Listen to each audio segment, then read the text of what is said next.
andaikan jalma di alam dunia tong sipating saumur hirup, tong sipating satahun sabulan saminggu, bahkan sadetik pernah benar-benar iman ke Allah, sadetik pernah yakin hirup ti Allah, sadetik pernah yakin bakal kembali ke Allah, maka nu sadetik bakal ngabagjakeun kahirupan dirina dina tempat nu moal etungtung.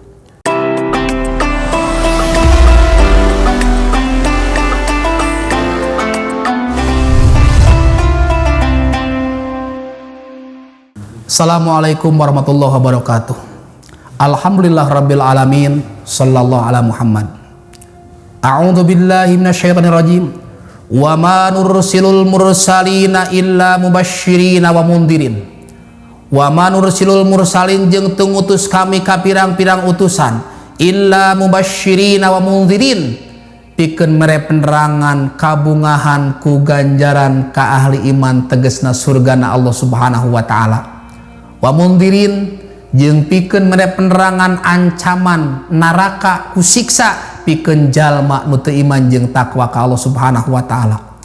Sakabeh bentuk ibadah ka Allah kadituna la'allakum tattaqun, sangka jadi jalma nu takwa ka Allah Subhanahu wa taala. La'allakum tashkurun, sangka jadi jalma nu syukur ka Allah Subhanahu wa taala. La'allakum tahtadun, sangka jadi jalma nu menang hidayah petunjuk Allah Subhanahu wa taala.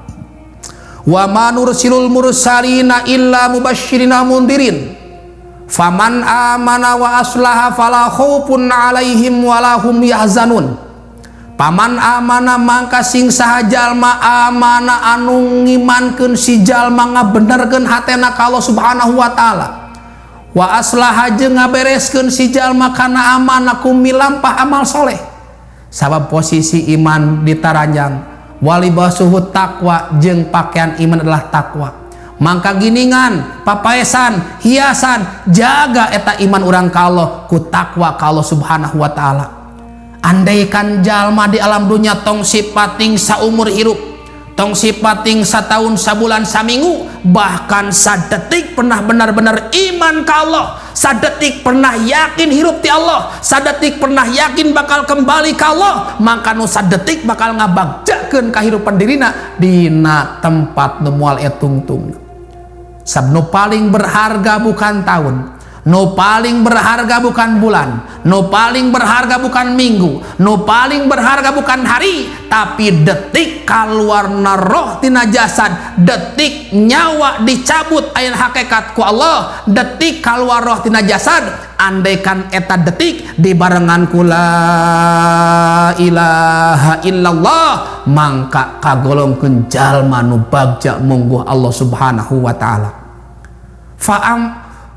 Wa man nursilul mursalin illa mubasysyirina mundirin faman amana wa aslaha, ketika jalma iman ka Allah ngabereskeun kana amalna fala khaufun alaihim wala hum yahzanun.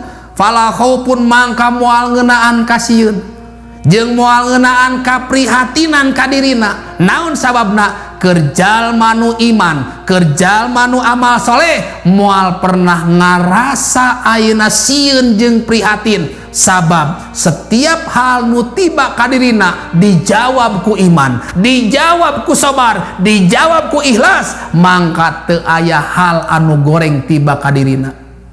Jalma pernah rugi, andaikan rugi dirina tetap iman ka Allah, mangka rugi dunya ngan sakedeung. Andaikan jalma pernah gering-gering di dunia ngan sakedeung, andaikan jalma susah-susah dunya ngan sakedeung, masih keneh bisa ka dokter. Mun teu boga ayeuna kahirupan, teu boga duit, teu boga dal, masih keneh bisa menta atawa nginjem ka papada manusia. Tapi nalika urang cilaka, nalika urang rugi di akhirat, reka mana urang lumpat jeung menta pitulung hanyalah Allah Subhanahu wa taala. Wa ma nursilul mursalin illa basyirina wa mundirin faman amana wa aslaha fala khaufun alaihim wala hum yahzanun. Muga urang digolongkeun jalma-jalma anu iman, digolongkeun jalma-jalma anu maha soleh, digolongkeun jalma-jalma nu teu pernah ngarasa tunggara, ngarasa prihatin.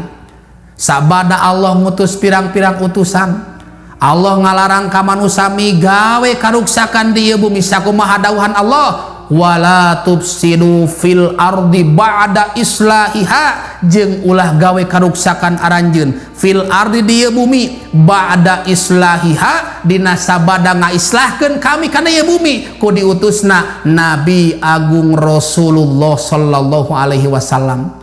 Mangka aman ieu bumi, mangka aman ieu kahirupan ku diutusna Nabi Agung Rasulullah sallallahu alaihi wasallam.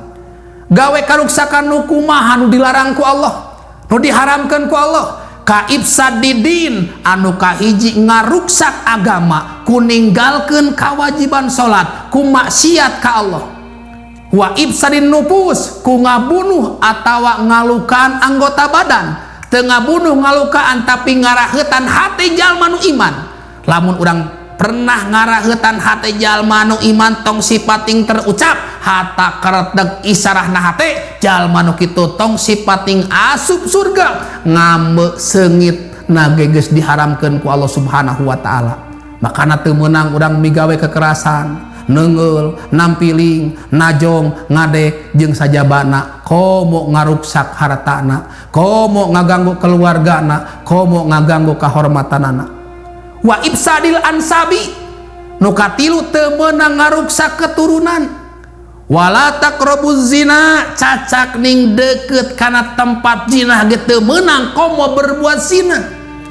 Nalika jalma ngalajur nafsu ngumbar amarah milampah eta pagawean anu kacida patal dosana berzina mangka 80 tahun andaikan boga amal ibadah hapus teu aya nilai di hadapan Allah Subhanahu wa taala.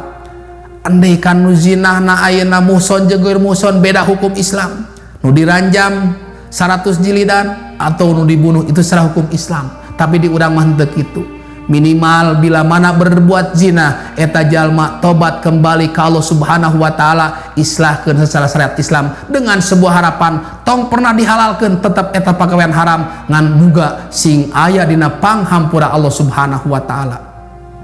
Wa ibsadil amwal anu kaopat teu meunang ngaruksak harta, ngarampas barang batur, nyokot nu lain hakna dengan cara curang jeung licik tanpa syariat agama Islam. Nu terakhir nu teu meunang wa ifsadil uqul ngaruksak akal ku milampah pemabokan. Kullu muskin khamrun wa kullu khamrun haramun. Setiap nu ngaweurekeun ekstasi, beka, sabu-sabu, lem jeung sajabana eta haram. Setiap nu ngaharamkeun maka dilanat ku Allah Subhanahu wa taala. La'anallahu syaribal khamri wa ba'i'aha. Allah ngalaknat ka jalma nu nginum arak jeung Allah ngalanat ka jalma nu ngajual eta arak. Bahkan Allah ngalaknat ka jalma nu ngabeking atawa mere izin berdiri na eta pabrik minuman keras. Hiji nu teu meunang diruksak teh agama jaga salat urang. Dua jiwa teu meunang dinyerikeun. Nu katilu turunan teu meunang urang milampah perzinahan. Nu kaopat harta teu meunang ngarampas barang batur. Nu kalima akal tong diruksak ku milampah pemabokan. Naon sababna? Nalika jalma mabok mangka leungit kasadaran, nalika jalma mabok mangka coplok imana, beh dituna bisa berbuat zina, beh dituna bisa ayeuna ngabunuh. Sehingga nu terjadi kabar siso seorang waliullah 60.000 ayeuna muridna salatna di awang-awang dina mega. Nalika suatu saat terjebak ku iblis di pasihan putri raja anu geulis teu damang mangka didinya digoda jeung di ayeuna sehingga anjeunna teu tahan kana eta godaan ngalakukeun hiji pagawean nu diharamkeun ku Allah Subhanahu wa taala sabada berbuat zina. Anjeunna kusab dibisikan deui ku iblis kade sangkan teu kapangih pek we paehan sakalian sehingga dibunuh. Geus dibunuh akhirna katohian mangka eta bar siso di penjara ku raja. Nalika geus di penjara iblis teureun ngagoda, nalika geus coplok imana timbul kasadaran kembali imana ka Allah, mangka ceuk iblis anjeun hayang bagja, anjeun hayang salamet, anjeun kudu sujud ka kami. Ceuk bar siso seorang waliullah nu tadina kaula teu bika sujud ka anjeun, cukup ayeuna nungkulkeun sirah anjeun. Nya bar siso nungkulkeun sirah tanda sujud ka iblis, akhirna coplok imana maut dina suul khotimah. Naudzubillahi min dzalik tsumma naudzubillah. Hal anu paling hebat nalika urang berbuat dosa tetap kembali tobat ke Allah Subhanahu wa taala. Moga dosa-dosa nu pernah dipilampah ku urang sadayana sing aya panghampura Allah Subhanahu wa taala. Muga dina umur anu sesa urang bisa kembali tobat jeung milampah hal-hal anu hade sangkan ngabuah amis jeung kabagjaan dunya katut akhirat. Assalamualaikum warahmatullahi wabarakatuh.